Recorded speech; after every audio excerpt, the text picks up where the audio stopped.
Atos capítulo 4, versículo 1 a 4.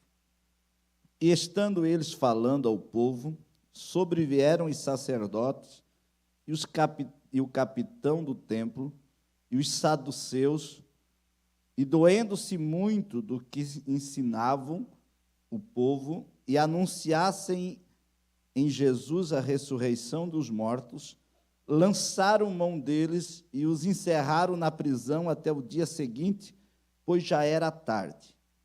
Muitos, porém, dos que ouviam a palavra, creram, e chegou o número desses homens a quase 5.000. Agora vamos para o capítulo 5, versículo 1 até o versículo de número 11. A leitura é um pouquinho extensa, mas é a palavra de Deus e nós precisamos ler, né? Nos diz assim, capítulo 5, versículo 11. Talvez você vai dizer, pastor, mas parece que não tem conexão uma com a outra, mas depois nós vamos, estudando ela, você vai ver que tem uma conexão completa. Mas um certo varão chamado Ananias, com Safira, sua mulher, vendeu uma propriedade e reteve parte do preço, sabendo também a sua mulher. E levando uma parte a sua mulher, e levando uma parte, o depositou aos pés dos apóstolos. Disse então Pedro a Ananias, por que encheu Satanás o teu coração, para que mentisse ao Espírito Santo, e retivesse parte do preço da herdade, guardando-a, não ficaria para ti, e vendida não estava no teu poder? Por que formaste este desígnio no teu coração? Não mentiste aos homens, mas a Deus. E Ananias, ouvindo essas palavras, caiu e expirou. E um grande temor veio sobre todos os que ouviram isto. E levantou-se os jovens e cobriram o morto e transportaram para fora e sepultaram. E passando um espaço de quase 3 horas, entrou também sua mulher, não sabendo o que havia acontecido. Disse-lhe Pedro, dize-me, vendeste por quanto aquela herdade? E ela disse, sim, portanto. Então Pedro disse-lhe, por que é que entre vós vos concertaste para tentar o Espírito do Senhor? Eis que à porta os pés dos que sepultaram teu marido, e também te levarão a ti. Logo caiu aos seus pés e expirou. E entrando os jovens, acharam-a morta e a sepultaram junto do seu marido. E houve grande temor em toda a igreja e em todos os que ouviu estas coisas. Capítulo 6, versículo 1 até o versículo 4. E naqueles dias, crescendo o número dos discípulos, houve uma murmuração dos gregos contra os hebreus, porque as suas viúvas eram desprezadas no ministério cotidiano. E os 12, convocando a multidão dos discípulos, disseram, não é razoável que nós deixemos a palavra de Deus e sirvamos a mesa.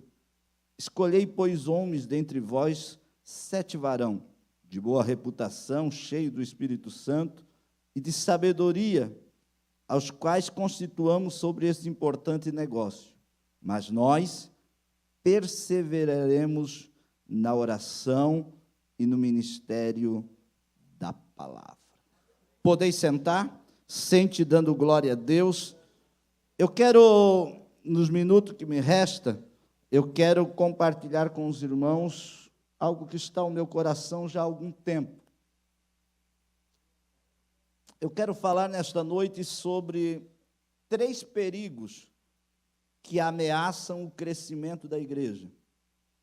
É interessante a gente observar, porque o modelo de igreja a gente tem na Bíblia Sagrada. O modelo de crescimento da igreja está no modelo que a igreja primitiva plantou a igreja, né? A igreja primitiva, ela é um modelo extraordinário para a gente tirar lições para a nossa igreja, lições para o crescimento da nossa igreja. E é interessante a gente estudar o livro de Atos, porque o livro de Atos a gente vai ver como que a igreja se comportou nos primeiros dias da igreja. E é interessante a gente observar, principalmente os 6 primeiros capítulos do livro de Atos. Capítulo 1, 2, 3, 4, 5, 6. Você vai ver que nesses 6 primeiros capítulos do livro de Atos, a igreja, ela tem um crescimento extraordinário. A igreja, ela cresce de uma forma absurda, de uma forma extraordinária. A gente vê a igreja crescendo do capítulo 1 até o capítulo 6 do livro de Atos.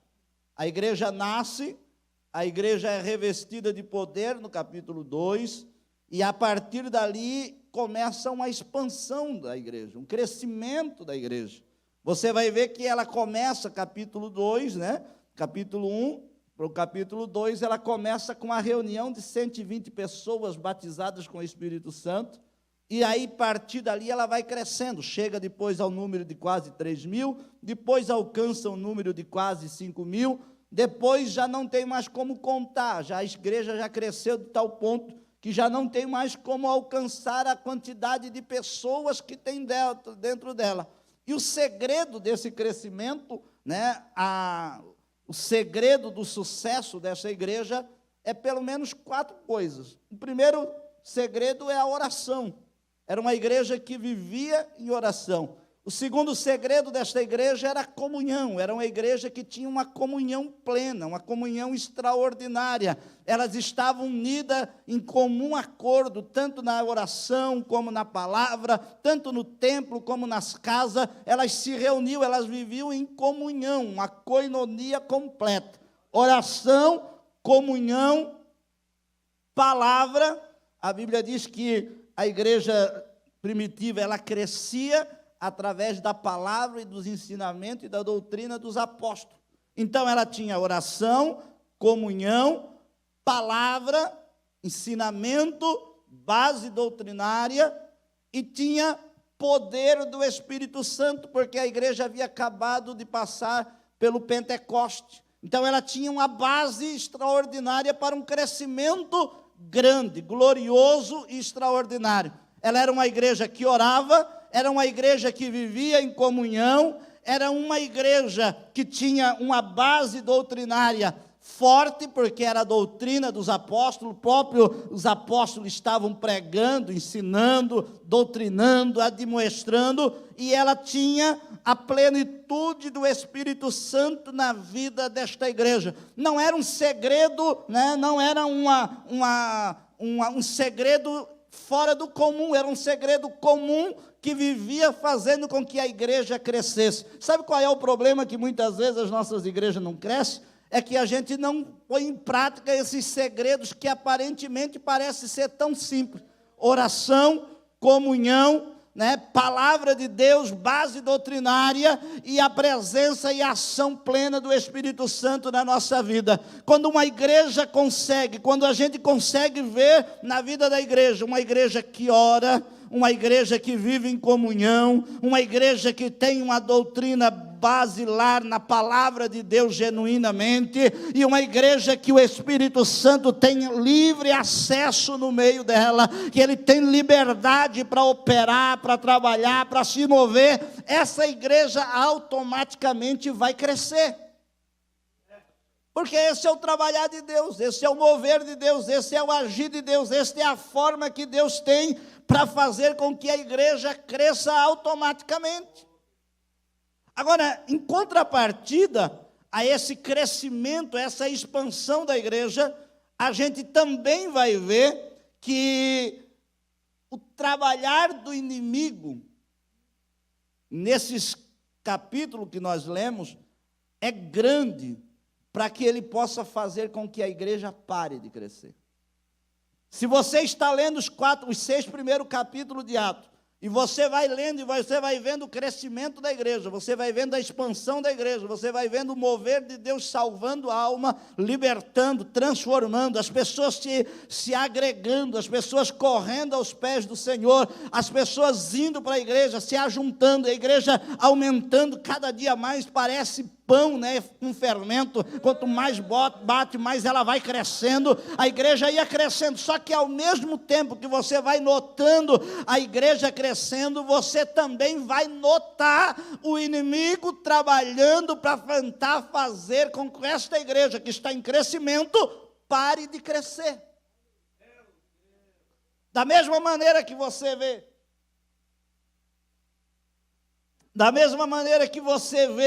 a igreja crescendo no livro de Atos, você vê o inimigo trabalhando em contrapartida para tentar barrar o crescimento da igreja no livro de Atos. E é sobre este tentar do inimigo, esta artimanha do inimigo, você vai notar que o inimigo vai usar todas as armas e todas as suas estratégias para tentar impedir o avanço da igreja. Não espere, irmão, não acredite, irmão, não tenha esta visão, né, tão simples que o inimigo não está nem aí para a igreja. Não, o inimigo não quer que a igreja cresça, o inimigo não quer que a igreja progrida, o inimigo não quer que você vá bem, o inimigo não quer que a tua família esteja bem, o inimigo vai criar todos os meios, todas as artimanhas, todas as estratégias para tentar barrar o teu crescimento espiritual, o crescimento da tua família, o crescimento da igreja. Por quê? Porque se ele vê uma igreja unida, uma igreja de oração, uma igreja de crescimento, de comunhão, ele vai perdendo espaço. Mas se ele conseguir entrar, se ele conseguir colocar cunha, se ele conseguir atrapalhar o crescimento da igreja, ele vai ter sucesso. E nesta noite eu quero trabalhar um pouquinho essas estratégias do inimigo, desmanchar, né, essas artimanhas do inimigo, para que a gente entenda como ele tenta atrapalhar o crescimento da igreja, o nosso crescimento na vida da igreja. É interessante, alguém disse certa vez que o rugir do leão, ou melhor, a astúcia da serpente, é mais perigosa do que o rugir do leão. Não é verdade? A astúcia da serpente, muitas vezes, é mais perigosa do que o rugir do leão. Se você estiver numa mata e o leão rugir, você já corre. Agora, a serpente, ela vem astutamente. Se você não estiver vigiando, ela pega o teu calcanhar e você nem nota.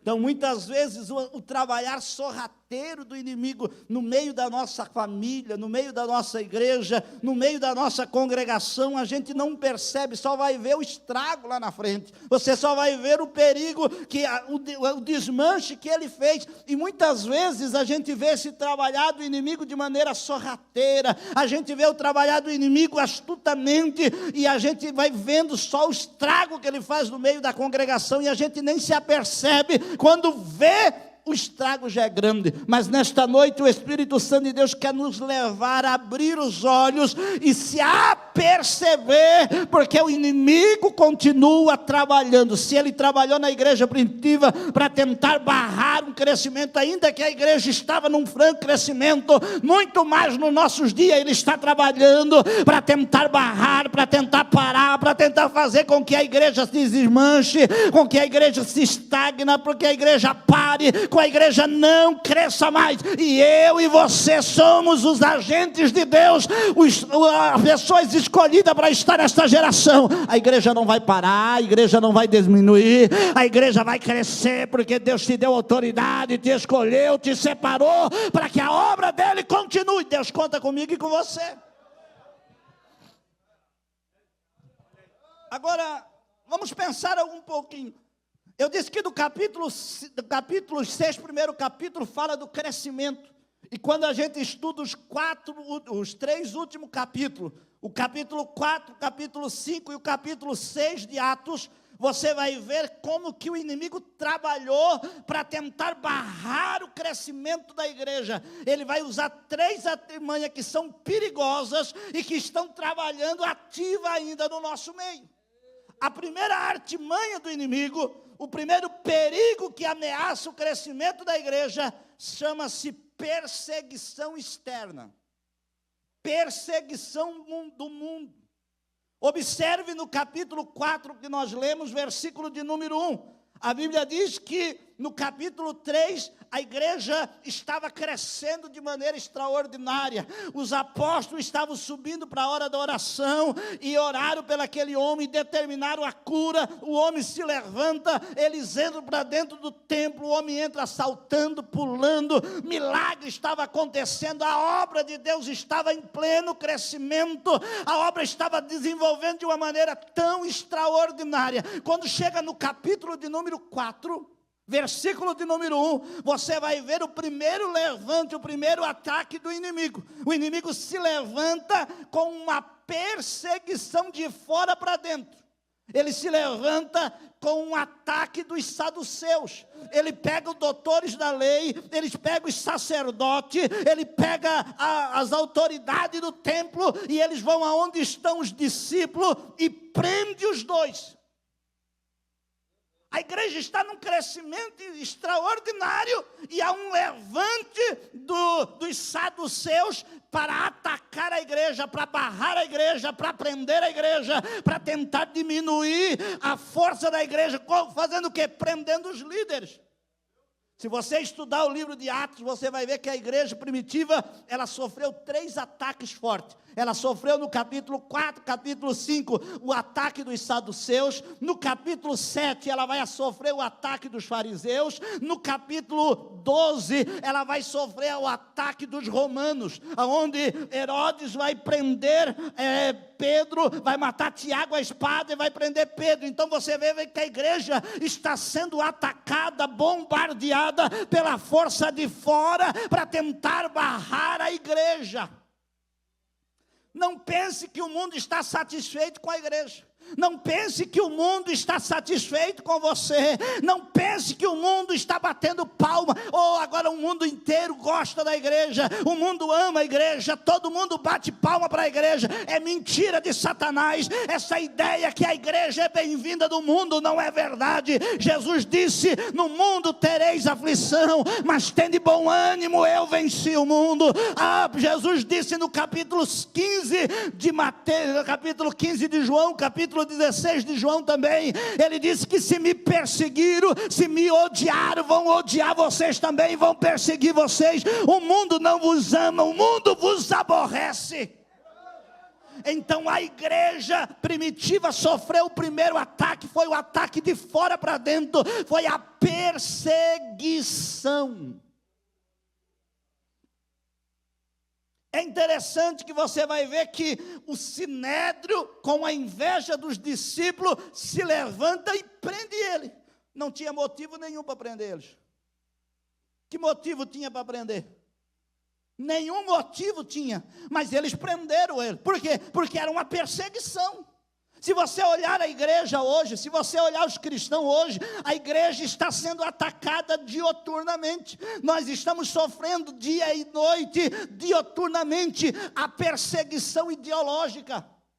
A igreja está sendo perseguida ideologicamente, ou seja, nós estamos sendo bombardeados todos os dias para tentar calar a igreja com as suas ideologias, com os seus pensamentos. A doutrina cristã, bíblica, central, está sendo bombardeada, está sendo ridicularizada, está sendo vituperada dia após dia. Há uma perseguição ideológica contra a igreja. O que a igreja prega? A igreja prega o quê? A igreja prega que a vida deve ser preservada. E qual é a ideologia que o mundo prega? Qual é a ideologia que está na mídia social? A igreja está sendo pregada, tentando colocar de goela abaixo da nossa sociedade, que o aborto deve ser legalizado, que o aborto é normal, e todo mundo está se acomodando com isso. Mas a igreja não pode, porque a igreja tem a palavra da verdade. A igreja tem que se levantar, ainda que esteja sendo atacada, ainda que esteja sendo bombardeada, mas a igreja precisa ter uma posição firme e dizer que a igreja é pela vida, e a vida deve ser preservada em qualquer for a instância.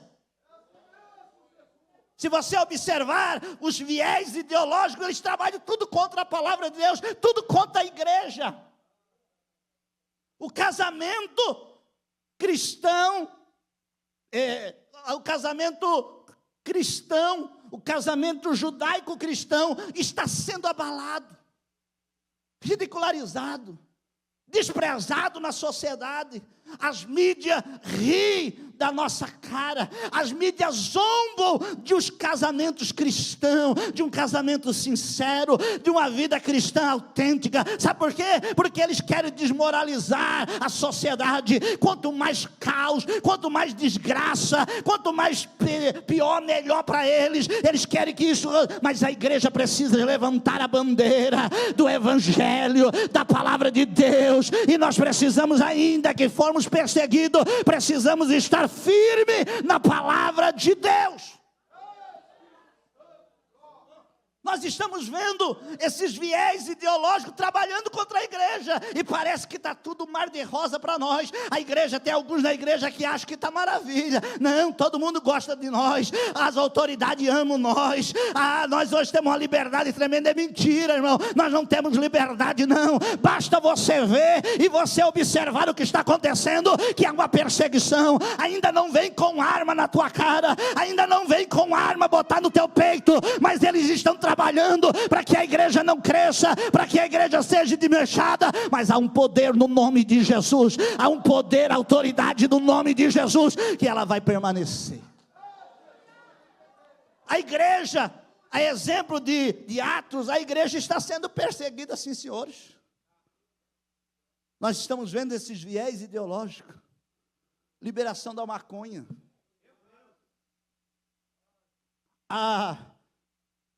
o desmanche, né, da ideologia do gênero das nossas crianças. O que é isso? É tudo contra a palavra de Deus.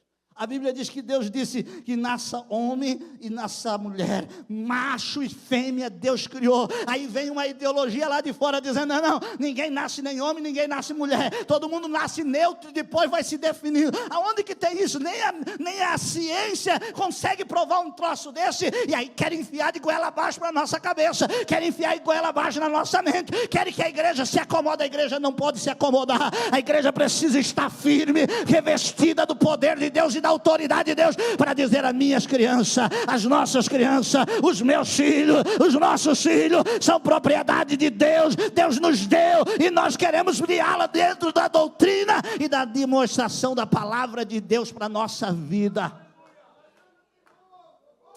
Aleluia. Por que não falar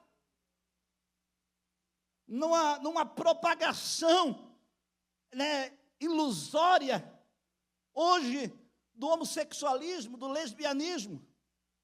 Hoje falar de casamento hétero parece uma aberração na nossa geração. A moda hoje é casamento gay, é casamento homossexual, é casamento lésbico. Hoje o negócio, a moda é essa. Mas nós ainda como cristãos precisamos defender a verdade. A palavra de Deus é a verdade para a nossa vida. Quer fazer? Amém, é direito dele, mas a Bíblia Sagrada continua sendo a palavra de Deus, verdadeira, genuína, que não muda. Então a igreja está sendo bombardeada, a igreja está sendo atacada, a igreja, os fundamentos da nossa fé está sendo trabalhada para tentar destruir a nossa vida, a nossa fé, as doutrinas que nós ensinamos. Mas nós precisamos fazer igual os apóstolos fizeram. O que é que os apóstolos fizeram? Abre a tua Bíblia, capítulo 4, versículo de número 23. Uramandarai. Capítulo 4, versículo 23, eu acho interessante. Do 23 em diante, a Bíblia diz que quando eles foram soltos, foram ameaçados. Observe que eles prendem os discípulos, depois eles ameaçam os discípulos. Eles tentam coagir os discípulos, eles ameaçam dizendo, vocês saem daqui, não falam para mais ninguém dessa doutrina. É isso que a mídia quer fazer. A mídia quer botar uma mordaça na nossa boca, a sociedade quer botar uma mordaça na nossa boca. Você não pode mais pregar isso, você não pode mais falar sobre isso, você não pode mais dizer isso, você não pode mais falar disso, você não pode mais falar essas coisas já foi, isso não é, isso que está na Bíblia não pode ser pregado. Eles tentam nos amordaçar, mas sabe o que Pedro disse para as autoridades? Ele diz, é mais importante nós obedecer a Deus do que a vocês. Quem diz que nós vamos obedecer a vocês? Nós vamos antes obedecer a Deus, nós vamos antes obedecer a palavra de Deus, nós vamos antes obedecer aquilo que a palavra de Deus está dita para nós. Sabe o que está faltando na nossa geração? É corajoso. Sabe o que está faltando na nossa geração? É gente corajosa, porque de covarde o mundo está cheio. Está precisando de gente que tem coragem, de não ter medo de falar, de não colocar mordaça na boca e dizer, eu vou continuar pregando o que a palavra de Deus está sendo dita. Ula mandará. Mas pastor, se eu falar vou morrer. Morra, mas não pare de falar. Mas pastor, se eu falar eu vou ser preso. Seja preso, mas seja preso por uma coisa boa. Não seja preso por escândalo, por roubo, por trapaça. Isso não é moral para a igreja. Mas ser preso porque falou a verdade, ser preso porque pregou a verdade, irmão, vale a pena. Ser preso por aquilo que a gente pregou. Pelo menos nós não fomos covardes.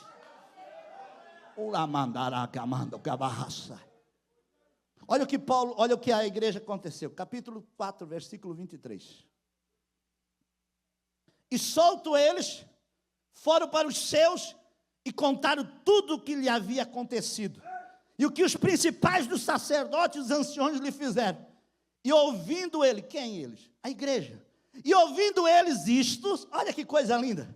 E ouvindo eles isto, unanimemente se levantaram a voz a Deus e disseram, Senhor, Tu és o que fizestes os céus e a terra, o mar e tudo que nele há, que disseste que pela boca de Davi teu servo, porque bramam as gentes e os povos pensam coisas vãs, levantaram-se os reis da terra e os príncipes e ajuntaram-se uma contra o Senhor, contra o seu ungido, porque verdadeiramente contra o seu santo filho, Jesus, que tu ungiste, e ajuntaram-se não só em Herodes, mas Pôncio Pilato, com os gentios e os povos de Israel, para fazer tudo o que a tua mão e os teus conselhos tinham anteriormente determinado que havia de fazer. Agora eu acho lindo esse versículo 29 e o versículo 30, eles oram dizendo, Senhor, agora pois, ó Senhor, olha para as suas ameaças e concede aos teus servos que fale com ousadia a tua palavra, enquanto estendes a mão para curar, para que se faça sinais e prodígio pelo nome do teu santo filho Jesus. Você sabe o que eles estavam fazendo? Você sabe o que eles fizeram? Eles foram presos, foram soltos, reuniram a igreja e disseram, o negócio é o seguinte, as autoridades disseram que é para fazer isso e isso, é que é para nós calar a boca, é para nós nos acomodar, o que é que nós vamos fazer? A igreja disseram, nós vamos orar. E a Bíblia diz que num só, unanimemente, unidos, eles se levantam a Deus em oração e dizem, Senhor, assim como fizeram com o teu filho, assim como perseguiram o teu filho, ainda que está escrito nas escrituras, que era para ser acontecido com o teu filho, assim como perseguiram o teu filho, prenderam o teu filho e mataram o teu filho Jesus Cristo, eles estão perseguindo a nós, eles se levantaram contra nós. Mas daí eu acho o versículo 28, versículo 29 e 30 é extraordinário, e aí eles oram e dizem assim, Senhor, eu quero uma coisa, eu quero que tu nos dê ousadia, eu quero que tu nos dê autoridade. Se nós já estávamos, os discípulos oraram e disseram assim, se nós já estávamos incomodando ele, dá mais graça, porque nós não vamos parar. se nós já estávamos atrapalhando eles, se nós já incomodamos eles, se eles já prenderam nós por causa daquele milagre que nós fizemos, que tu fez lá através de nós, Senhor, nos dá autoridade agora. Ele olha o versículo 28, versículo 29, diz, agora, Senhor, olha para nós, olha para as ameaças dele e concede para os teus servos que fale com toda a ousadia a tua palavra. Palavra, dê-nos autoridade, porque nós vamos sair nessa cidade e nós vamos falar para todo canto, e nós vamos pregar para todo canto, e ninguém vai nos calar. Não dá mandarai.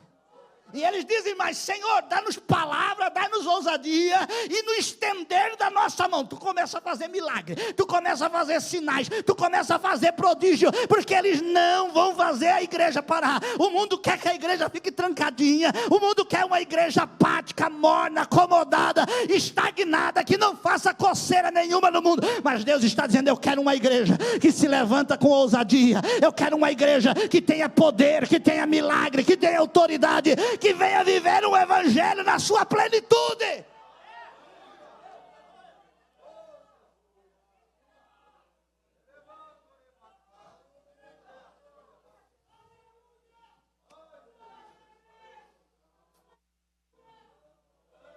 Uramandará. Uremandora barraçai. Uidegabarraçuederemandora barraçai. Sabe qual é o problema? Sabe qual é a batalha nossa? É que nós estamos mais frios muitas vezes do que o mundo. Sabe qual é o problema? É que nós muitas vezes que dissemos que somos pentecostal, nem somos mais pentecostal coisa nenhuma.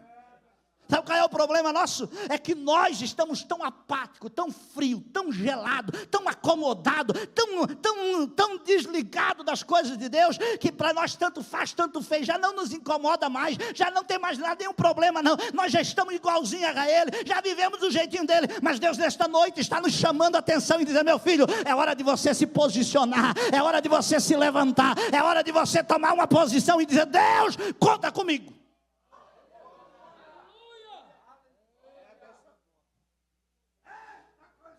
Uramandarai. Uemandorai, andarrasuederemandarai. Doemandorabagaxandarai. Eu fui pregar domingo no tabuleiro, encerramento do grupo de jovens lá do tabuleiro. E eles deram um tema lá e eu fui pregar. E eu coloquei o tema da mensagem: nem uma coisa nem outra. Porque esse é o perigo. Nós não somos nenhuma e nem outra. Jesus disse para a igreja de Laodiceia, oxalá fora frio ou quente, porque morno vomitar-te. A igreja não era nem uma coisa nem outra. Não era nem frio nem quente, era morna. Nós estamos vivendo essa geração, essa época de nem uma coisa nem outra. Nós não somos nenhum nem outro. Nós não somos quente e não somos frio. Nós estamos morno, gelado, nós estamos ali no meio termo. Não, eu não sou frio, eu não sou do mundo, eu não me desviei, mas também não sou quente, não sou lá fervoroso. Eu estou ali no meio, estou empurrando com a barriga, estou levando. Jesus disse, eu vou vomitar esse tipo de gente. Eu não quero esse tipo de gente. Eu quero gente que seja alguma coisa. Não é nem lá e nem cá, é no meio. Não, no meio não dá. Tem que ser hoje escolher um lado. De que lado nós estamos nesta hora? Ou nós estamos com Jesus ou não estamos com Jesus? Ou fazemos parte da igreja que vai ser arrebatada, ou não fizemos parte da igreja que vai ser arrebatada. A nossa geração não é uma coisa nem outra. A nossa geração está na igreja cantando, mexendo esqueleto à noite e de dia está bebendo. A nossa geração vem tocar à noite, toca aqui para Jesus, usa o instrumento para tocar para Jesus, e de dia está tocando rock, de dia está ouvindo balada, de dia está ouvindo samba, de dia está cantando as músicas mundanas, e à noite vem para a igreja e quer que o fogo de Deus caia. Não é uma coisa nem outra, mas Deus está dizendo nesta noite, você precisa decidir, você precisa assumir de que lado você está para o lado de lá ou está para o lado de cá, você é quente ou é frio, você não pode ficar no meio termo. Essa geração nossa não se criava na igreja primitiva.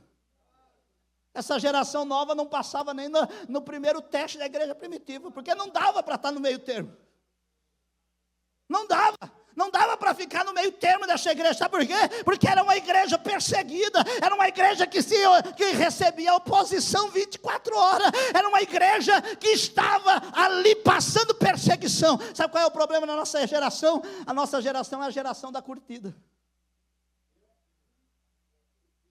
Sabe qual é o problema do nosso pregador? É o pregador da curtida.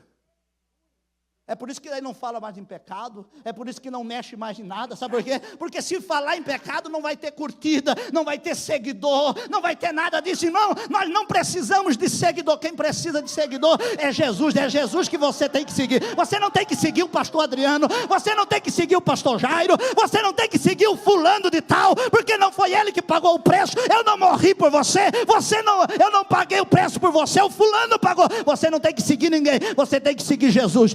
Jesus disse: se alguém quiser vir após mim, se alguém quiser, segue-me. Você tem que seguir Jesus. E seguir Jesus não é seguir igual essa turminha que está por aí na rede social. Seguir Jesus é diferente. Seguir Jesus exige renúncia. Seguir Jesus tem que pegar a cruz. Seguir Jesus tem que abrir mão de si mesmo. Então vamos parar com essa bobicinha aí de um evangelhozinho da aguinha com açúcar que não mexe nada. Vamos para um evangelho genuíno, autêntico, verdadeiro, puro, que faz mudança na minha e na tua vida. Já deu o meu horário.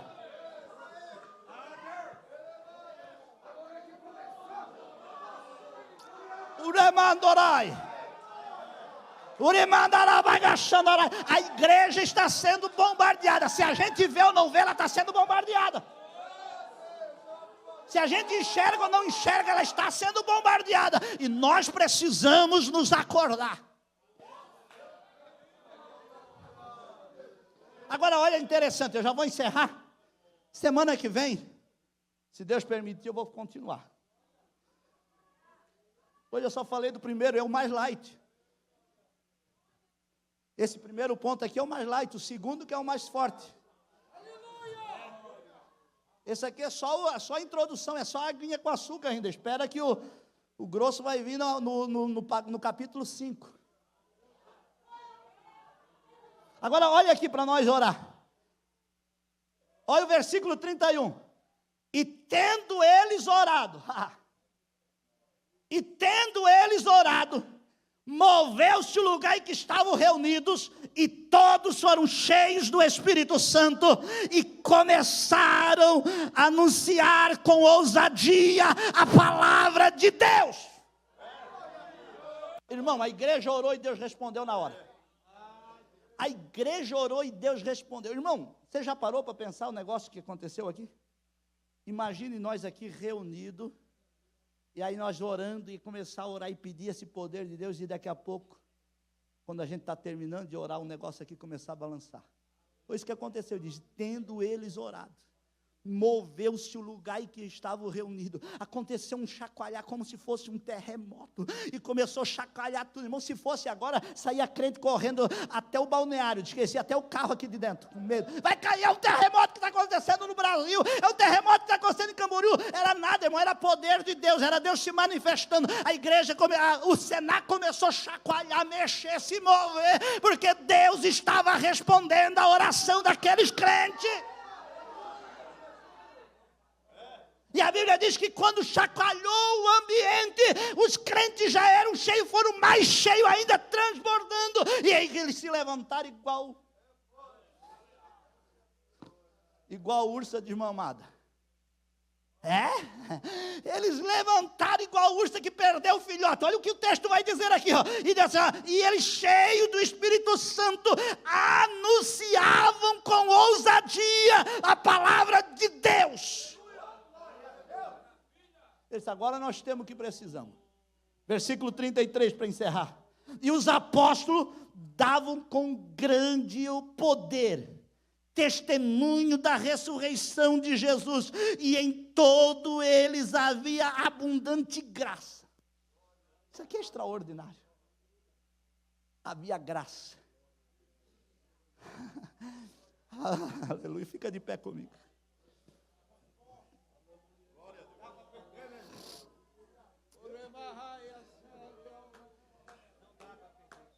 Sabe o que está precisando em nós? Eu falo em nós porque precisa em mim também, mais graça. Sabe o que está precisando em nós? Mais graça. Mais graça. Mais graça. Uramandarai, porque quando a gente não tem graça, quando falta graça na nossa vida, a gente fica sem graça. É por isso que tem mensagem que é sem graça, a gente não tem graça nem de ouvir, não dá graça de ouvir, não dá graça, pregador morto, como disse um grande estudioso, pregou certa vez escrevendo, disse: pregador morto geram gerações mortas, ouvintes mortos, pregação sem fogo gera ouvintes mortos, e mortos que não têm vida nenhuma, e nós precisamos que Deus derrame mais graça na nossa vida. Sabe como é que eles resistiram à perseguição externa? Orando e buscando a graça de Deus. Sabe como é que você vai resistir a este mundo de perseguição?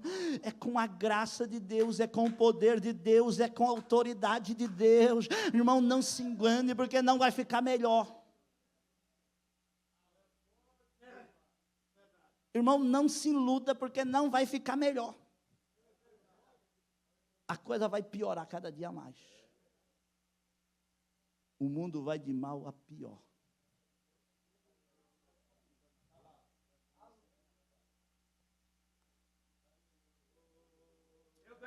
Eu vou dizer algo aqui, se você quiser concordar comigo, concorde. Se não quiser também, não tem problema nenhum, não fique bravo comigo. Irmãos, eu não consigo ver na Bíblia o que muita gente está pregando por aí, de um avivamento mundial geral para o mundo. Eu não consigo ver aqui no texto bíblico. Onde é que tem um texto bíblico de um avivamento mundial? Não tem. A Bíblia vai dizendo que nos últimos dias, o amor de muitos, a iniquidade aumentaria. E por se multiplicar a iniquidade, o amor de muitos esfriaria. O mundo está caminhando para isso e vai ser pior. Se prepare, porque o que vai aguentar... Pastor, então o que o senhor crê? Eu creio numa igreja que está como remanescente. Eu vejo o avivamento como um remanescente. Não vai ser muitos. Não vai ser a multidão inteira. O mundo não quer. A multidão não quer isso. A multidão quer oba-oba. A geração moderna quer o caminho largo, espaçoso, que pode tudo, que tem tudo, que vive tudo. Essa é a geração moderna. Esse é o evangelho da porta larga. Mas o evangelho da porta estreita que conduz para o céu é poucos que vão entrar. Se prepara. Se prepara. Se prepara. Se você está orando, continue orando e ore mais. Se você não está orando, ore, porque o negócio vai ficar feio. Se prepare, busque a Deus, ore, jejue, consagre, busque a presença de Deus, porque o mundo não vai melhorar. Primeiro que não é para nós ficar aqui. Primeiro que é para nós ir para lá. Então ele não vai melhorar aqui para nós, ele vai nos preparar para levar para lá. Aqui não é o nosso lugar. Aqui não é o nosso lugar. Aqui não é o teu lugar. Aqui não adianta você se preocupar muito só com as coisas aqui de baixo, esquecer com as coisas lá de cima, porque o nosso lugar é lá, a nossa morada é lá, o nosso destino é lá, a nossa origem é de lá, nós somos de lá. Então aqui não vai melhorar muito não, irmão. Mas não precisa melhorar aqui, o negócio é nós melhorar, é nós estar melhor. Vamos dobrar o joelho. Semana que vem, se Deus permitir, semana que vem, nós vamos continuar vendo o segundo inimigo, o segundo perigo. O primeiro perigo foi a perseguição de fora. Mas só vou dizer o que é o segundo para vocês ficar já com a antena ligada. O segundo inimigo, o segundo perigo, é a infiltração do pecado na igreja. Esse é o segundo perigo que ameaça o crescimento da igreja. Primeiro é a perseguição, mas segundo é a infiltração do pecado. Semana que vem nós vamos trabalhar os outros dois pontos.